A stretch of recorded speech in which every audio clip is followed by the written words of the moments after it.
Ya, Bismillahirrahmanirrahim. Assalamualaikum warahmatullahi wabarakatuh. Waalaikumsalam warahmatullahi wabarakatuh. wabarakatuh. Alhamdulillahilladzi arsala rasulahu bil huda wa dinil haq liyudhhirahu 'alad dini kulli walau karihal kafirun walau karihal munafiqun wa kafa billahi syahida. Asyhadu an la ilaha illallah wahdahu la syarikalah wa asyhadu anna Muhammadan abduhu wa rasuluh la nabiyya ba'da. Rabbi shrah li sadri wa yassir li amri wa ahlul 'uqdatam min lisani yafqahu qawli. Alhamdulillah untuk kesempatan siang hari ini ya, bahagia rasanya. Puji syukur kita panjatkan kehadirat Allah Subhanahu wa taala karena atas izinnya jualah ya, sehingga agenda sederhana hari ini ya, alhamdulillah bisa berlangsung ya via ruang virtual. Salawat serta salam semoga senantiasa tercurah kepada junjungan kita Nabiullah Muhammad SAW, karena atas dakwah beliau ya, atas perjuangan beliau sehingga kita bisa merasakan nikmatnya iman dan nikmatnya Islam. Alhamdulillahirabbil alamin ya, di tengah-tengah kita sudah hadir ya Mbak Ruth. Jadi akun beliau ya, kalau di Facebook itu Jelly ya. Ya, ada yang belum tahu mungkin ya kenapa dikasih nama Jelly. Sebenarnya ada akun beliau dengan nama lengkap, cuman ya tahulah rezim ya, sensitif. Di take down akhirnya buat lagi akun dengan nama yang sama tapi di take down juga. Ini nggak tahu ini akun keberapa nih. Nanti sebentar kita dengarkan cerita lengkapnya ya dari beliau. Alhamdulillah Bu Didi sudah bergabung. Assalamualaikum. Waalaikumsalam. Bu ini di sekolah? Iya, masih. Masya belum Allah. Pulang.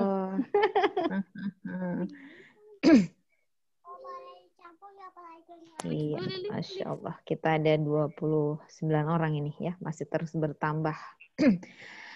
Iya, seperti yang tersebar di flyer ya, di soft post.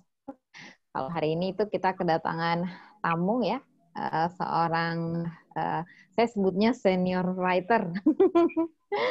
Ya, jadi beliau ini sudah malang melintang ya di dunia tulis-menulis ya, terutama opini beliau ya. Jadi nama lengkapnya ya Mbak Ruth Sri Wahyuningsih, biasa dipanggil Mbak Ruth. Kemudian beliau kelahiran Banyuwangi ya, 27 Juli 1974. Domisili di Sidoarjo ya, Jawa Timur. Statusnya sudah menikah, kemudian memiliki 2 orang anak. Motonya adalah belajar tak kenal lelah. Ya, jadi saya sepakatin ya dengan motonya Mbak Ruth. Jadi beliau ini sepengetahuan saya ya, walaupun usia sudah saya bilang nggak muda lagi ya, tapi secara wajah beliau ini masih imut-imut ya. Jadi kadang juga dibilang kan kembarannya bule ini karena sama-sama cabi ya. Masya Allah. Bahkan kemarin ada yang bilang, loh kok bule jadi ini? Bule ada 2. Padahal yang satunya baru. Saya kira tadi juga Bule Didi. Beneran Cikgu, kan? Saya kira tadi Bule Didi. Makanya saya bilang senang sekali hari ini ketemu Cikgu Mbak Asmi sama Bule Didi. Ternyata ini Mbak Ruth luar biasa. Dan anehnya saya nggak tahu loh Cikgu hari ini tuh mau ngapain, saya nggak tahu. Pokoknya saya ngikut aja, ada Cikgu bikin apa ngikut aja. Ya Allah ya Robbi. Bener saya nggak tahu ini apa, karena yang kemarin-kemarin ketinggalan terus nge-zoom-nya. Nah ini kok benar-benar saya catat. Alhamdulillah. Ini Mbak Yunita ini follower hakiki. Pokoknya bikin kelas apa aja ngikut. Ikut, tapi ya gitu nggak ngerjain PR. Aduh, harusnya dijewer saya ini. Murid bandel. Masya Allah. Ya. Ya, jadi hari ini ya, insya Allah kita akan dapatkan amunisi ya dalam kepenulisan.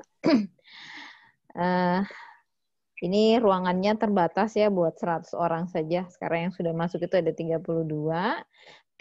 Sementara di grup Telegram itu ya untuk link meeting itu ada 200 lebih. Nah, jadi untuk efisiensi waktu ya, langsung saja kita undang. Kita panggil ya. Kalau di pentas ini sudah ada musik pengiring. Dadadadadadang. Iya. Kita sapa dulu nih narasumber kita. Assalamualaikum, Mbak Ruth. Assalamualaikum. Waalaikumsalam warahmatullahi wabarakatuh. Iya, Masya Allah ya. ya. Gila cikgu diundang ini ya. Wah iya Ki. Pokoknya Mbak Ruth ini sudah saya target lama ya. Gawat itu gawat. Gawat nih, DPO berarti ya. Ilmunya Masya Allah ya. Ilmunya Masya Allah sudah banyak, jadi mungkin bisa sharing ya. Jadi usia yang sudah tidak muda, kemudian yang dipilih adalah tulisan opini ya. Jadi apa saya bilang ya, ini jarang ya, sesuatu yang langka. Jadi 11-12 nih sama siapa lagi? Mbak Lilik ya. Jadi beliau itu nanti kapan-kapan kita undang juga beliau ya. Jadi siapa lagi nih yang agak yang jelita syah ya. Yang usianya jelang 50 tahun ya, bahkan udah 50 tahun tapi Masya Allah ya, semangat menulisnya luar biasa. Ya, jadi langsung saja ya saya pertanyaan pertama ya kepada narasumber kita. Jadi sebenarnya ya kita mau buktikan ini teori. Jadi ada yang bilang tidak mau menulis karena nggak punya bakat. Tapi di sisi lain ada juga teori yang mengatakan bahwa menulis itu bukan tidak selalu karena bakat. Walaupun ada memang orang yang menulis itu karena memang dia ada potensi, ada bakat di situ. Tapi ada juga orang yang dia mahir menulis karena latihan. Nah, Mbak Ruth sendiri ada di mana ini? Ya, apakah orang yang dari kecil memang sudah suka menulis atau bagaimana ini? Ya, silahkan Mbak dijawab. Kalau saya sih percaya 1% itu bakat, 99% itu adalah komitmen.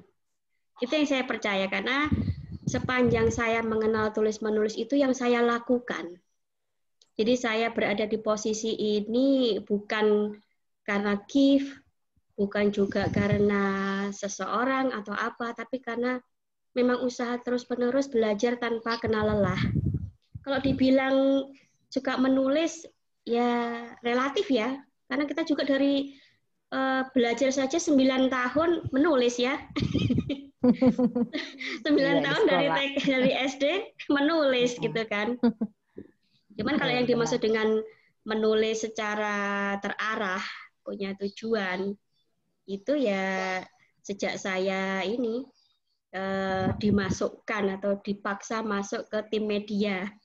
Gitu. Kalau dulu sih, iya. Jadi saya dulu SMP memang suka nulis diare ya. Ini kayak anak-anak muda inilah curcol gitu ya di diare gitu. Terus suatu saat ada insiden teman-teman kos itu ada yang masuk ke kamar saya kemudian mengambil buku harian saya itu dan langsung saya bakar. Seketika itu saya nggak mau nulis lagi di diare ya. Terus iya ketika kemudian saya mengenal Islam, saya banyak belajar Islam, menikah, terus setelah menikah itu kok ketemu kajian yang benar-benar mengubah proses berpikir saya dari yang hanya Islam biasa tanda kutip menjadi Islam yang luar biasa. Itu kemudian saya dimasukkan ke tim media. Itu waktu itu nol, saya nggak ngerti apa genre saya itu apa, terus passion saya apa, nggak tahu. Pokoknya asal nulis. Nah, media saya waktu itu yakin saya bisa, padahal saya nggak yakin. Saya nggak yakin, saya bisa. Tapi ternyata kemudian berjalannya waktu, ya tadi belajar tanpa kenal lelah. Yang saya yakini tadi cikgu, Tidak ada bakat menulis. Yang ada itu komitmen. Komitmen menulis sepanjang hayat. Oh iya, sesuai ya dengan tema ya. Talk show kita hari ini ya. Komitmen adalah nyawa seorang penulis. Jadi kalau nggak komitmen mati dong. Ya, nggak bisa. Maksudnya nggak bisa jadi penulis ya, nggak bisa istiqomah jadi penulis. Ya, boleh ada yang mau ditanyain sama Mbak Ruth? Saya kayak sedang bercermin sama Mbak Ruth. Cuma kalau di rendengin ini kayak angka 10 kayak gitu ya. Apa Mbak Ruth kalau ditanya sejak kapan senang menulis itu kapan Mbak Ruth? Ya tadi, jadi ketika saya dimasukkan ke tim, otomatis kan saya harus menulis. Nah, waktu itu tulisan teman-teman itu sudah pada tayang. Sementara saya itu kok kayak telur yang dierami tapi nggak menetas-menetas. Teman-teman sudah pada tayang, saya sendiri kok nggak, waduh apa yang salah ya di saya. Perasaan saya sudah menulis nih gitu ya. Nah, ternyata ada banyak yang perlu kita pelajari dari menulis. Salah satunya ya ilmu menulis. Akhirnya komedia saya itu menyarankan saya untuk belajar di satu komunitas. Yang pertama itu Revo. Pasti sudah ini ya teman-teman di sini juga kenal ya Revo Writer itu. Waktu itu batch 7 saya ikut. Nah, ikut batch 6 tapi telat belum bayar jadi akhirnya ikut yang kelas yang ke-7. Di situ belajar basicnya. Terus setelah mulai sedikit terasah, kok di FB saya itu berseliweran tulisan teman-teman WCWH.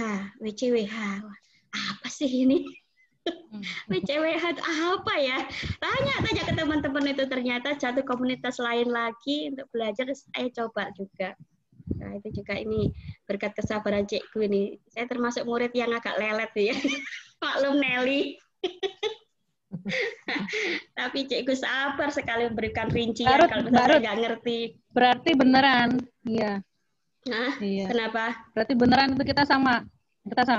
Murid yang lelet, panasnya lama. Wis tuwek baru nulis gitu.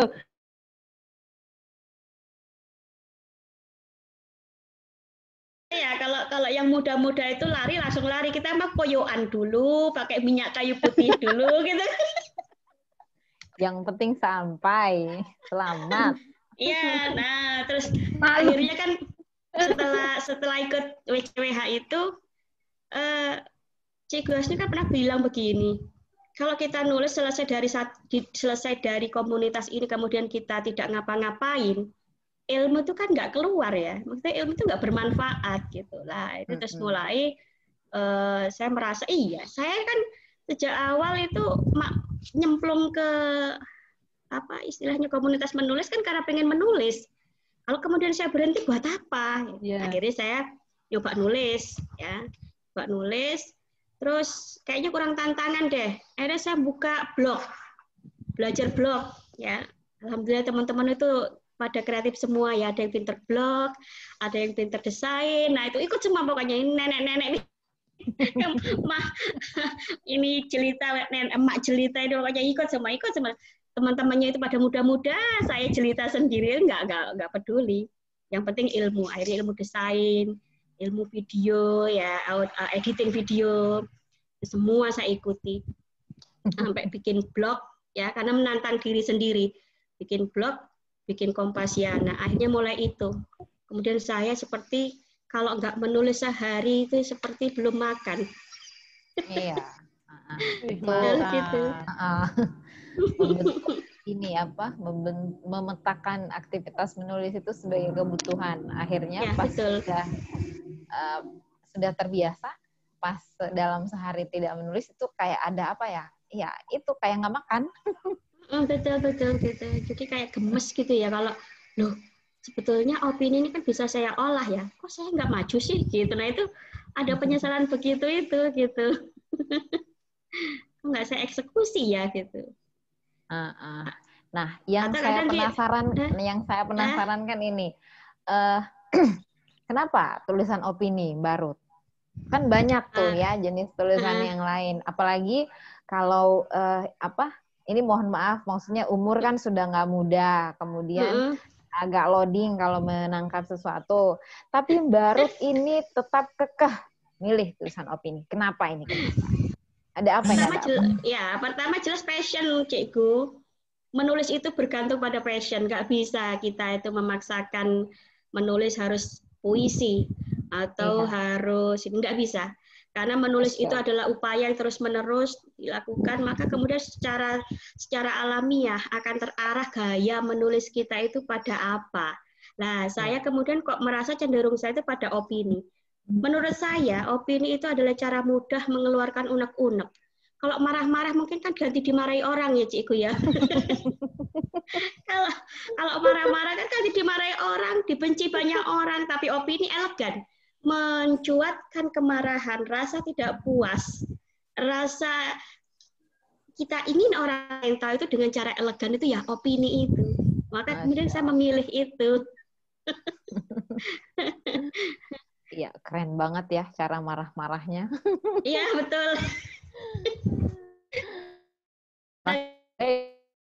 Iya, makanya. Saya selama ini dipameri wira-wiri sambelnya ini, kayaknya harus pesan deh saya ini. Masa sambelnya udah sampai ke Sulawesi Tenggara, Jawa Timur belum? Aduh. Belum, apa ini ya? Maafkan Mbak Didi. Ada Ika ketawa. Masya Allah. Dan gara-gara opini loh, Cikgu, FB saya itu sampai 4 kali syahid. Masya Allah, 4 kali. Kompasiana saya itu syahid baru 6 bulan, baru Juli kemarin bisa saya pakai lagi. Saya buka blog di Kompasiana itu juga. Oh, saya tahunya, saya pikir cuma 2 saja akunnya Barut yang di Bredel. Ternyata ada 4. Iya, ada 4. Terus yang di Kompasiana itu, saya bikin akun juga kan, platform di situ. Itu sampai dibekukan 6 bulan. Masya Allah. Jadi pertama itu penghapusan tulisan. Itu 5 itu ke-6-nya masih melanggar ketentuan dan syaratnya dari Kompasiana, maka dibekukan. Istilahnya kalau itu validasi. Bekukan begitu. Ada banyak hal ya. Pertama, jika gambar tidak disertakan sumber. Kita kan biasanya kalau tulisan ada gambarnya. Nah, itu pertama tidak disertakan sumber. Kedua, terlalu banyak mengambil cuplikan dari media lain. Jadi banyak mengcopy paste. Biasanya kita kan paste gitu. Nah, itu terlalu banyak. Batasannya itu antara 3 sampai 2 berita saja, 2 link saja. Gitu. Terus ketiga itu dinilai terlalu banyak terlalu banyak melanggar aturan atau tata tertibnya si Kompasiana. Ya wajar ya, Kompasiana itu kan corong ya, sedikit banyaknya. Saya pikir Kompasiana itu kayak blog bebas, Barut. Ternyata ada ininya juga ya, ada. Ada. Namanya admin Kompasiana itu yang bertugas patroli. Untuk patroli. Iya, begitu. Jadi itu atas nama admin Kompasiana itu yang nanti patroli terkait syarat-syarat itu tadi. Nah, ketika semua syarat itu saya lakukan, ya. Terus kemudian saya baca-baca, mungkin kalimat saya marahnya terlalu marah kayak. Yang terakhir kemarin setelah 6 bulan dihapus, di blok, kemudian saya buka lagi, validasi lagi, kirim data baru lagi, ternyata diterima, buka. Terus saya nulis tentang sertifikasi dai. Dihapus, padahal sudah saya upload ke Facebook. Jadi teman-teman bilang, loh kok linknya nggak bisa dibuka? Iya, sudah dihapus. Masya Allah. Tapi kan, ya patah tumbuh hilang berganti. Saya kirim saja ke media yang lain. Dan tayang kan gitu. Berarti kalau di Kompasiana itu kita bikin akun nggak cocok kayaknya ya buat nulis opini. Maksudnya itu kayak modelnya tulisan apa kayak curhat bebas aja begitu yang apa produksi kata-kata sendiri kan? Iya. Jadi kalau kita ngopini di situ ya harus ada batasannya, nggak tajam amat lah. Gitu. Ya karena kalau nulis opini nggak bisa. Ya. Kalau opini nggak bisa nggak copy paste karena di bagian fakta itu kan kita bukan wartawan. Bagian solusi kita bukan mujtahid, jadi harus copy paste. Ya. Kalau ada komposisi tertentu berapa jumlah bagian yang boleh di copy paste dan yang harus dihasilkan sendiri. Iya, betul. Kelebihan lainnya kalau kita di Kompasiana atau di blog-blog yang itu notabene coroknya rezim, itu pertama kita bisa mengukur kualitas tulisan kita. Kan sejelek-jeleknya tulisan kita insya Allah ada yang baca ya Cikgu. Nah, iya betul, sejelek-jelek tulisan kita pasti ada yang baca, terus seberapa besar opini kita itu berpengaruh di umat, itu juga dari komen-komen yang ada, yang muncul gitu.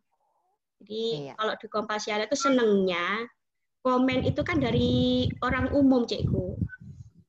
Iya, karena di situ platform kayak Republika kan yang umum. Iya. Pernah saya berhari-hari diskusi dengan salah satu penanya di situ, salah satu komentator di situ, Masya Allah. Terus saya pikir-pikir kok ngabisin energi ya, wong dia ideologinya beda, saya ideologinya beda. Oh berarti itu berarti itu kolom nggak cocok buat saya karena saya orangnya baperan. Nggak boleh Cikgu, nggak boleh baperan. Enggak, kalau menghadapi orang ini yang umum gitu kan, kemudian ngasih pertanyaan dengan saya itu paling malas buat meladeni yang kayak begituan. Yang ngabisin energi. Akhirnya gitu, saya sadar akhirnya Cikgu. Awal-awalnya kan idealisme saya sebagai penulis kan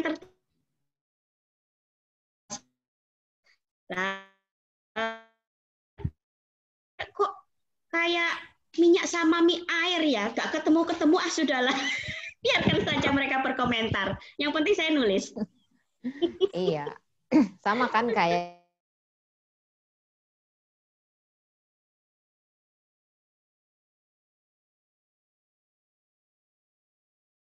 beliau komentar dari para haters seringnya dibiarkan begitu saja. Karena kalau mau meladeni model satu arah seperti itu nggak selesai. Time. Betul. Kecuali kita face to face ya. Jadi ada gestur, mimik dan lain sebagainya. Tapi kalau model tulisan seperti itu nggak usah ya, nggak usah diladeni. Bikin capek, Cikgu. Iya, bikin capek. Iya, nulis aja sudah capek, ngeladenin orang lagi. Iya, betul. Ayo, Bule, nanya lagi, Bule. Nanti di sesi terakhir.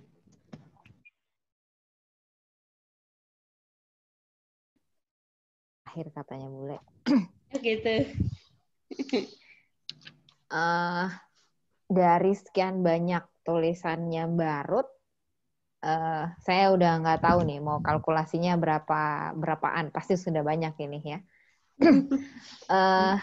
Ada tidak kira-kira judul tulisan yang sampai hari ini tuh masih membekas di benaknya Barut ya? Maksudnya ini pada saat menulis tema ini tuh berkesan sekali. Ada tidak? Ya, kadang saya sistemnya gini sih Cikgu, nulis, tak kirim, lupakan. Kayak nggak asing itu. Iya gitu, jadi kirim, nulis ya, terus kirim, lupakan. Gitu. Karena kalau kita nunggu tayang, kadang banyak kecewanya ya. Berarti kemudian kita akhirnya melenceng dari komitmen. Kan komitmen kita nulis, bukan tayang. Maksudnya bukan menunggu tayangan, tapi kita menulis kan begitu. Ya. Kalau nulisnya opini itu menyasarnya ke ini ya, lebih kepada kebijakan pemerintah. Betul. Jadi memang konsekuensinya itu akan bersinggungan ke respon.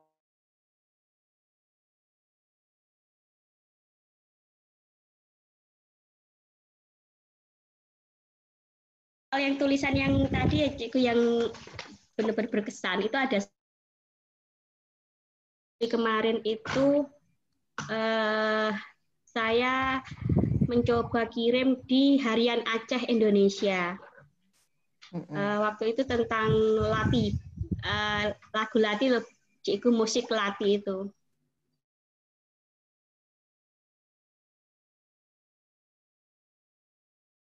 Aceh Indonesia, dan ternyata diterima baik.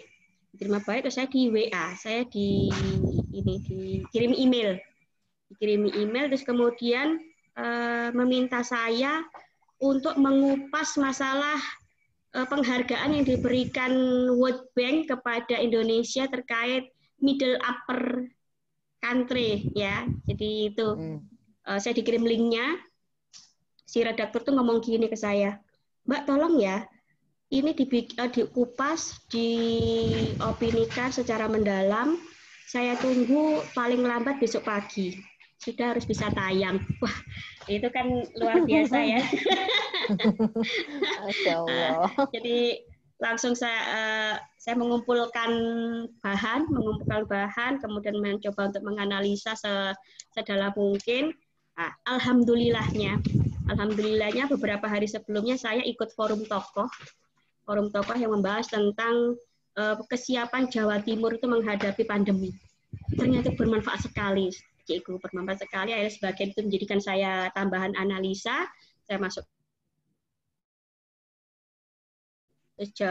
pas ba'da subuh itu si redaktur itu ngomong, alhamdulillah opini yang Mbak Ruth kirim itu langsung masuk ke Indip.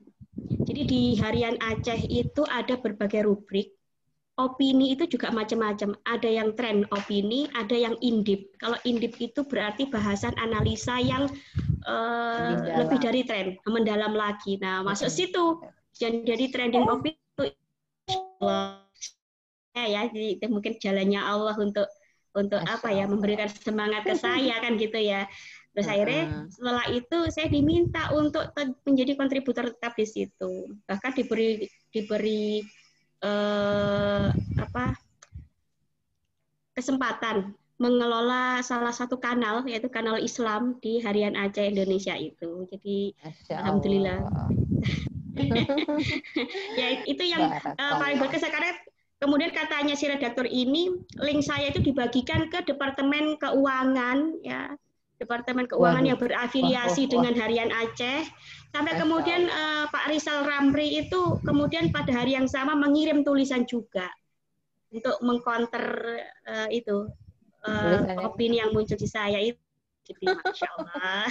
Masya Allah. Ini jadi yang luar biasa itu. Jadi sampai nggak percaya sih, tapi itu bisa jadi terjadi karena jika Allah mengizinkan, apa sih yang nggak terjadi kan gitu.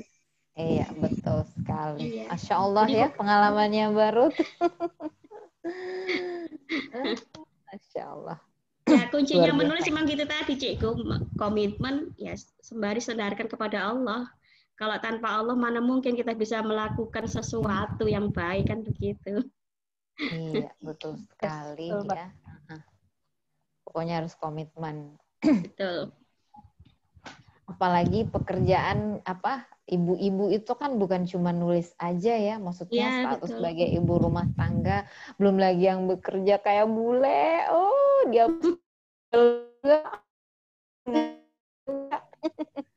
Masya Allah. Nulis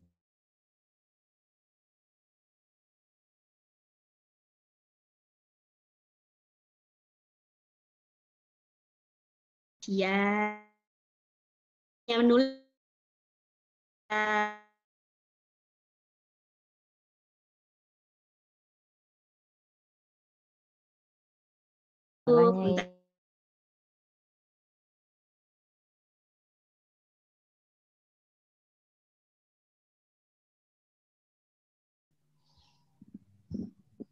Ada Cikgu?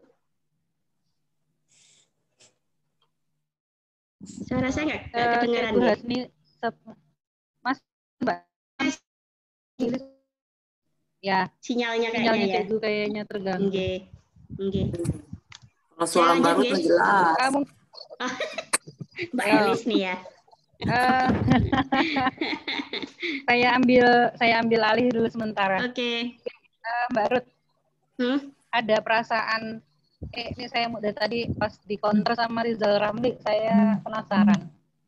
Buat kita nih, ini mungkin ada masukan buat kita para penulis yang lain gitu ya.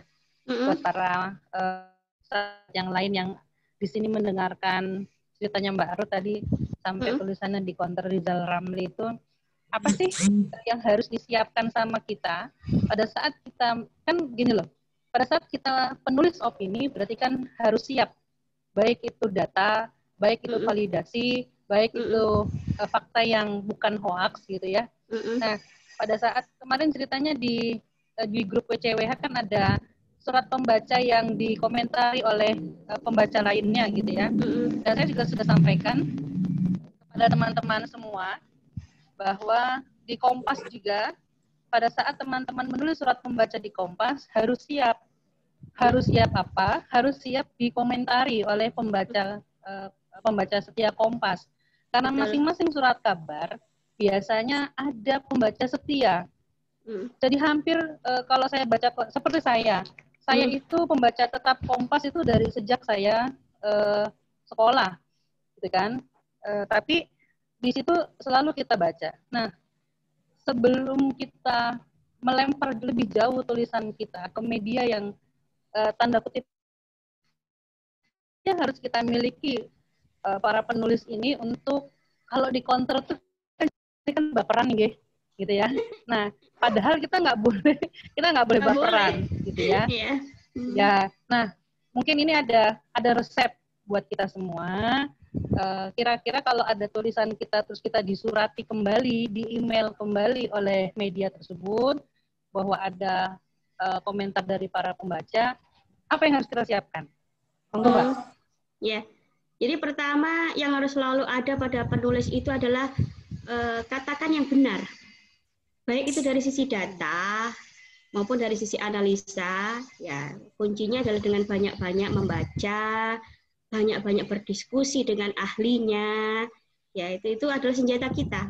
Satu lagi yang saya sendiri saya pegang sampai sekarang, saya yakin apa yang saya jalankan ini adalah benar. Sebab ini adalah thariqah Rasulullah. Dakwah itu thariqah Rasulullah. Sepanjang hidup beliau itu adalah berdakwah.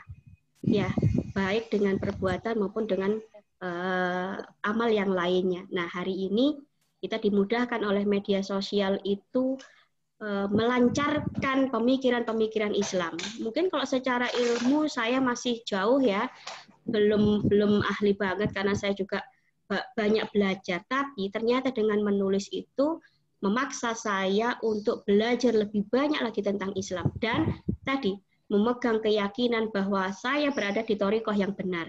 Itu poin yang akan tidak dimiliki oleh orang manapun di luar sana yang mengcounter tulisan kita. Poin saya punya Islam. Dan saya yakin thariqah yang saya pegang ini benar. Nah itu, jadi kunci saya itu. Sembari tadi kalau sakofa pasti ya, wawasan juga harus. Tapi yang perlu sekali kita miliki keyakinan tadi. Kalau kita nggak bangga dengan Islam, kita tidak bisa menghadapi hujatan dari luar. Kita harus bangga dulu dengan Islam. Kita Muslim, punya Al-Quran dan As-Sunnah, punya suri toladan yang tidak ada tandingannya di dunia hari ini. Meskipun hari ini kemarin Charlie Hebdo ya kembali memutar ulang atau ulang ininya Rasulullah, tapi pasti dan yakinkan kita memiliki modal itu. Dan itu yang jadi pegangan saya selama ini ketika menghadapi berbagai serangan dari luar. Yakin ada ini. Jadi insya Allah para bunda soleha berarti siap ya dalam kata menulis itu adalah menulis dengan benar. Iya. Yang kedua yakin, gitu ya. Nah, ada tips enggak untuk ibu-ibu di sini yang kata gue tadi Cik Hasni sampaikan bahwa jangan pernah bilang jadi ibu rumah tangga itu jadi repot sehingga tidak bisa nulis. Nah, tips berbagi waktu, Mbak, monggo.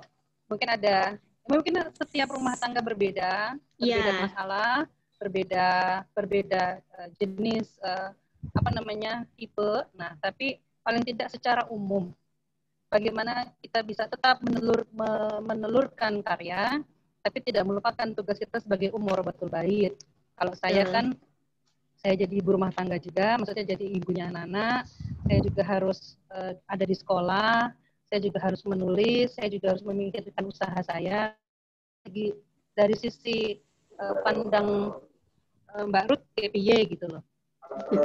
Iya, saya yakin setiap pribadi di sini ini punya kesibukan sendiri-sendiri, punya profesi sendiri-sendiri, tidak hanya ibu rumah tangga, tapi satu kuncinya yang sama kita miliki, yaitu komitmen.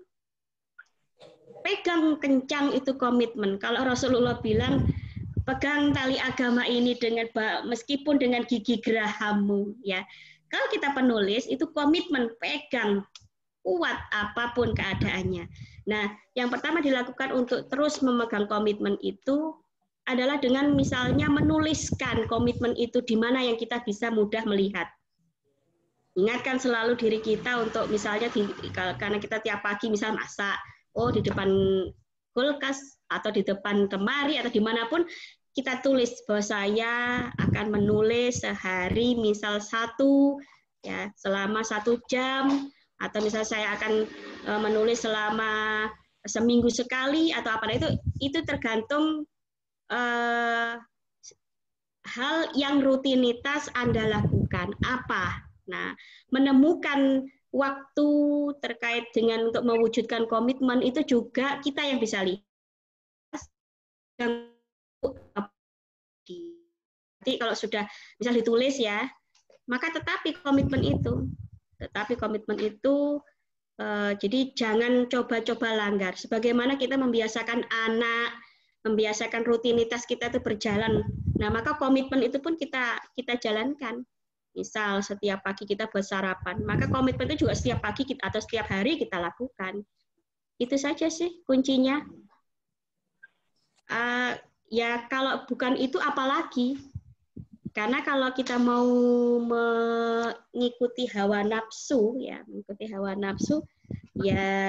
mudah langgar itu. Tapi kalau kita sudah yakin, komitmen, memegang teguh komitmen itu, maka kesibukan apapun yang kita hadapi, kita pasti punya waktu untuk menulis. Dan jangan jadikan keluarga atau anak atau apa sebagai beban. Itu mereka itu,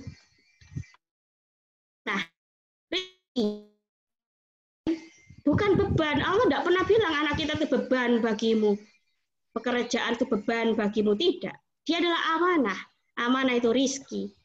Ya. Nah, maka sikap kita kan mengimani saja, mengimani sembari kemudian mengatur waktu. Insya Allah kita waktunya sama kok, 24 jam. Saya nggak lebih sedetik pun dari semuanya yang ada di sini. Oh ini sudah penulis lama, punya waktu lebih 1 detik ya. Malaikat Jibril gedek-gedek ini. Dari mana kamu dapat 1 detik ini ya? Dari setengah zaman ya, alasan menulis itu karena sibuk.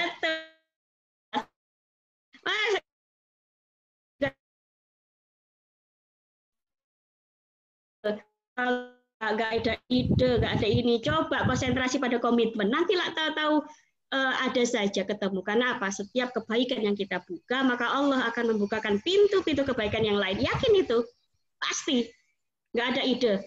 Sambat saja sama Allah. Ya Allah, kok nggak punya ide ya? Padahal tadi sudah begini-begini. Itu sebetulnya sudah ide loh. Ya Allah, tadi kok gini. Itu ide gitu.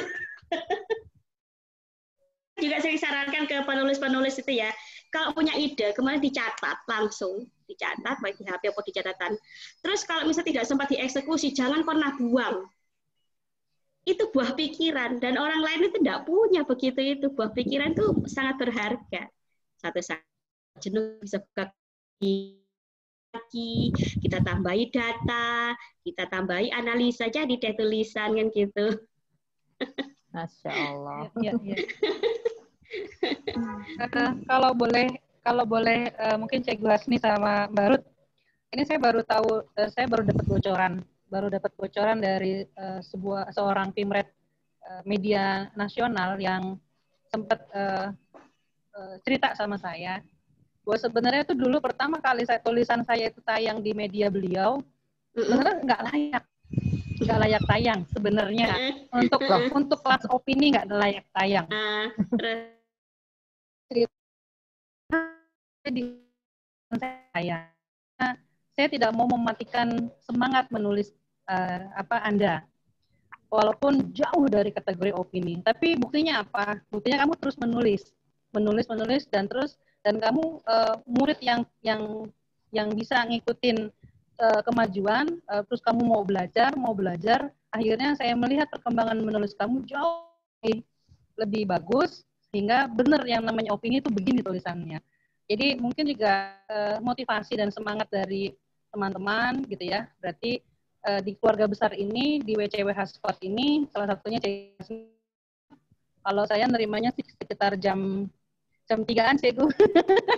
Gitu ya, jam 3 atau jam sekitar setengah 2, Cikgu udah ronda itu ya. Itu sebenarnya itu amunisi buat kita para penulis. Ada semangat, ada yang meriayah kita tidak ditinggal begitu saja. Dengan tangan terbuka, Cikgu selalu memberikan masukan, dan kita kalau bertanya cepat dijawab gitu ya.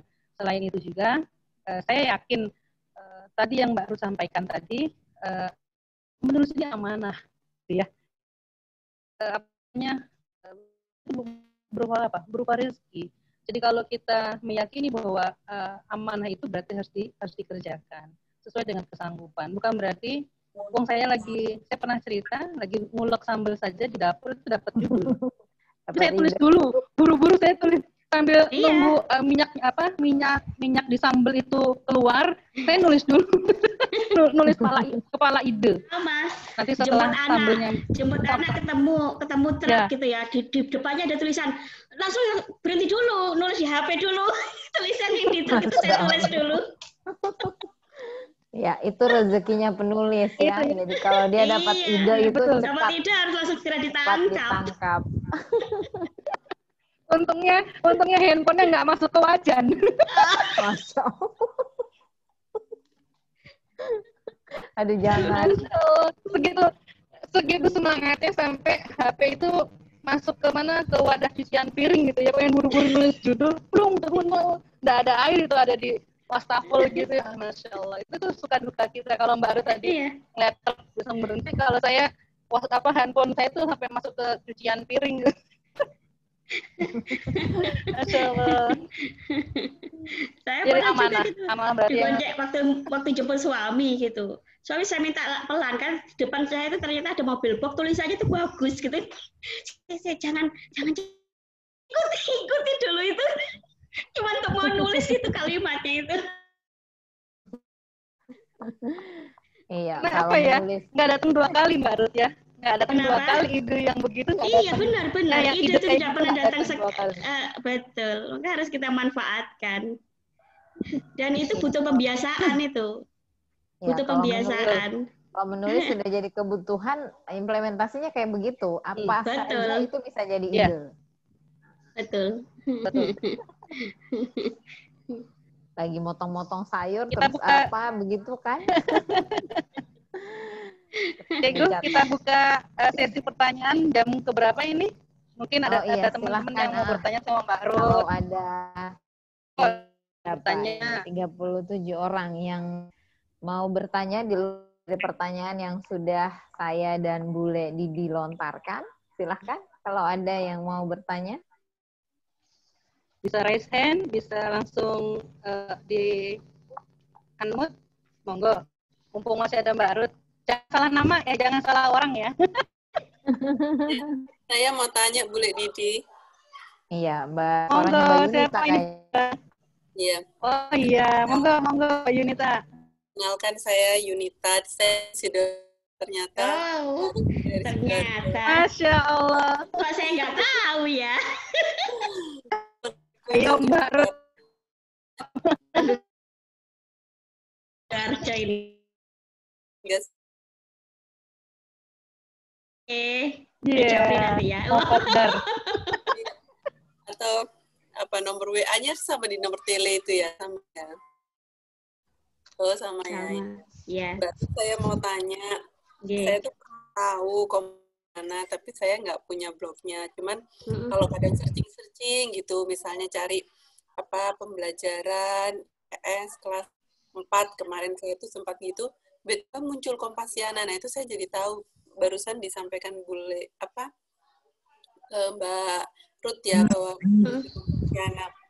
Nah ternyata Kompasiana itu apa ada opini juga gitu ya. Mungkin bisa dikasih alamat Kompasiana bisa baca-baca opininya atau gimana untuk bisa tahu seperti apa opini-opininya Mbak Ruth. Itu yang pertama, jadi lihatnya di mana gitu loh. Misalnya di Kompasiana ngetik apa, karena kadang saya rada-rada gaptek juga. Terus maklum ini penulis amatiran, tapi seperti itu, penulis sama kayak Mbak Ruth dan Bunda Didi juga. Terus pertanyaan yang kedua, saya tadi, ini apa namanya, ketinggalan waktu saya nulis. Tadi katanya ada yang opini yang sangat berkesan itu World Bank Middle Up, apa itu ya, kok saya kepingin tahu itu, mungkin bisa ditunjukkan judulnya ya di mana gitu. Terima kasih. Langsung dijawab atau gimana? Ya, silahkan Mbak Ruth. Ini sekedar informasi. Mbak Yunita ini juga terbilang penulis yang tulisannya sering tayang, ya. Karena beliau guru kayaknya ini, rajin. Amin, didoain sama Cikgu Basni, amin. Masya Allah. Silahkan Mbak Ruth. Jadi kalau Kompasiana saya itu, halo, dengar? Ya lanjut Pak. Nanti linknya mungkin bisa di tele ya, atau Japri ya, Japri Bu Yunita aja ya, gitu. Ya. Aduh, mainannya Japrian nih, mainannya Japrian. Oke, di grup aja, di grup aja wes. Ya nanti saya kirim ke grup untuk Kompasiananya. Bercanda Mbak. Jadi intinya pasien, jadi seperti blog, dia memuat apa saja karena ada humas, ada politik, ada kesehatan, ada pariwisata dan sebagainya, tergantung rubriknya. Hanya itu adalah media umum yang disediakan untuk para penulis yang ingin rutin menulis di situ. Gitu. Nah, tetapi di situ ada syaratnya. Harus mengikuti ketentuan dari Kompasiana. Ya di antaranya tadi tidak boleh banyak-banyak link yang dikopi terkait sumber, terus tidak boleh banyak-banyak pendapat tokoh yang dimasukkan, gitu kan, terus tapi kan kita kan kadang-kadang memasukkan analisa juga bagian dari memasukkan analisa itu kan pendapat tokoh. Iya kan, jadi untuk misalnya untuk menguatkan tulisan kita atau untuk membandingkan, memversuskan fakta yang kita beritahu pada ada pembandingnya. Nah itu ya memang harus bermain cantik akhirnya. Tapi intinya Kompasiana itu tidak hanya opini, platform. Jadi bisa apa saja dimasukkan ke situ. Tergantung kita mau nulis apa. Nah kalau yang tulisan saya yang saya anggap tadi ya berharga itu bisa dibaca di harianaceh-indonesia.com. Judulnya menakar standarisasi upper middle income country. menakar apa? Menakar standarisasi upper middle income country. Itu coba di harian Aceh Indonesia di situ. Oh, ya. Income. Judulnya berat menurut saya. Jadi cerna saya. Ya mungkin kalau di berat atau ringan itu standar ya. Tidak apa ya istilahnya, tidak setiap orang sama berpendapat begitu gitu. Tapi intinya kalau kita menulis opini itu posisikan kita sebagai pembaca. Artinya mudahkanlah kita menyampaikan sesuatu yang orang harus tahu. Tidak dengan bahasa yang berbelit-belit, tapi mudah, juga tidak terlalu langsung to the point. Ya itu yang kita utamakan. Nah itu memang butuh jam duduk ya, butuh jam duduk. Sering nulis ya Mbak Ruth ya. Sering nulis nanti kita akan bisa menyesuaikan apa yang mau kita sampaikan. Gitu. Terima kasih banyak Mbak Ruth. Sama-sama. Sangat bermanfaat. Jenengan Sidoarjo mana? Saya di Mali Curcol. Saya di Sedati Mbak Ruth. Di Sedati. Mas arah mau ke TPI, tempat pelelangan ikan. Candi. Di Candi, ya jauh dari ya lumayan 1 jam. Sekali. Saya di Juanda Mbak Ruth. Oke. 5 menit. Kapan-kapan tak main saya. Boleh. Kapan tapi ya? Lagi mau ini ke Nyar. Ya. Oke. Hari nyoba nulis tentang itu apa destinasi Sidoarjo. Alhamdulillah diterbitkan harian lokal. Oh ya di mana? Di Sidoarjo. Harian Surya. Coba juga Lintas Jatim itu bagus Mbak. Oh ya, saya tuh kadang nggak tahu harus ngirim kemana itu loh Mbak. Lintas Jatim itu ke Jatiman. Apa ya namanya Kejatiman. Pokoknya tentang berita-berita Jatim. Pokoknya tentang berita-berita. Itu kita diterimanya di situ itu 2.400 karakter. Jadi nggak panjang. Tapi harus benar-benar fokus di berita apa yang kita ungkap di situ. Lintasjatim.com, coba di situ bisa itu. Langsung emailnya Lintas Jatim. Langsung emailnya lintasjatim.com. Oh ya, terima kasih informasinya Mbak Ruth.